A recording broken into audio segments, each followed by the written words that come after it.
தாயே சரஸ்வதி, அம்மன் கிட்ட என் பிள்ளைக்கு வீரத்தை கூடன்னு கேட்டேன். அவன் வீரமாயி என்னையே எதிர்த்து பேச ஆரம்பிச்சிட்டான். லட்சுமி கிட்ட அவனுக்கு செல்வத்தை கூடன்னு சொன்னேன். அது ஏன் மூலியமாவே அவனுக்கு போய் சேர்ந்துருது. இப்ப உங்ககிட்ட அவனுக்கு கொஞ்சம் கல்வியோட சேர்த்து அறிவும் கூடன்றேன். எப்பா பாரு போனே வச்சு நோண்டிட்டு இருக்கான். அப்போலாம் கண்ணாமூச்சி, பிடிக்கிற விளையாட்டு, போலீஸ் விளையாட்டு, தக்கா விளையாட்டு, பம்பரம் விடுறது, பட்டம் விடுறது, குண்டு விளையாட்டு, சிலுப்பு கூட அடிக்க வச்சு விளையாண்டுருக்கும். இந்த மாதிரி விளையாட்டு விளையாடுறதுக்கே எங்க பேரண்ட்ஸ் எல்லாம் கத்துன்னு கத்துவாங்க. ஆனா இப்போ பிள்ளைங்க போன் உங்களுக்கு போந்துட்டா வெளியே வர மாட்டேங்குதுங்க. என்ன பண்றதுனே தெரியாம முடிச்சுக்கிட்டு இருக்கோம். நீயே பார்த்து ஏதாவது அவனுக்கு பண்ணு. யாருங்க நீங்க? வாத்தி. வாத்தியா? எந்த ஸ்கூல் வாத்தி? கல்விக்கே வாத்தி. உங்க பேரு? அதான் சொன்னேன், வாத்தி சரஸ்வதி. சரஸ்வதியா? இங்க என்ன பண்றீங்க? உங்ககிட்ட இருக்கிற விஞ்ஞானம் அறிவை கொஞ்சம் கேட்கலான்னு வந்தேன். ஏன்டா தக்காளி சட்னி, உனக்கு அறிவியும் கல்வி ஞானத்தையும் கொடுத்தது எதுக்கு? போன உட்காந்துன்றதுக்கா? என்ன தாயி காராட்டா பேசுறீங்க? இந்த கல் உலகத்துல உங்களுக்கு எல்லாம் களி முத்தி போய் மலையில நாளைக்கு தங்குற மாதிரி நீங்களே காராட்டா ஆயிட்டீங்க. அப்ப உங்ககிட்ட காராட்டா தான் பேசணும். என்ன தாய் செய்யுது? போனுக்கு போந்தா வெளியே வர முடியல. நீயே ஒரு ஐடியா கொடு.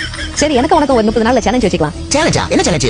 நான் கொடுக்குற புத்தகத்தை 30 நாளுக்குள்ள படிச்சு முடி. படிக்கணுமா? கவலைப்படாத, இது எல்லாமே ஸ்டாரி புக்ஸ் தான். நீயே படிச்சு நீயே சொந்தமா இமேஜினேஷன் பண்ணிக்கலாம். மகாபாரதா, ராமாயணா, குட்டி குட்டியான கதைகள், இப்படி நிறைய ஏராளமா இருக்கு. சின்ன பிள்ளைங்க இருந்து பெரிய ஆளு வரைக்கும் கூட படிக்கலாம். இது எல்லாமே விஸ்டம் எடிடெக்கோட ஒரு நல்ல குவாலிட்டியான புக்ஸ். நல்ல ஸ்டாரிஸ் படிச்ச மாதிரியா இருக்கும். அதை இமேஜினேஷன் பண்ணி அறிவை வளர்த்த மாதிரியும் இருக்கும்.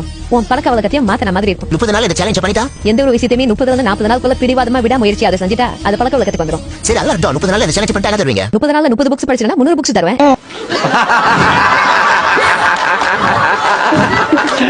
சாம்பார் ஆப் எனக்கு. உங்க கூட உள்ளவங்க எப்போதுமே போன்ல இருக்காங்களா? அப்ப இந்த வீடியோ அவங்களுக்கு ஷேர் பண்ணுங்க. மறக்காம எங்க பேஜை ஃபாலோ பண்ணுங்க.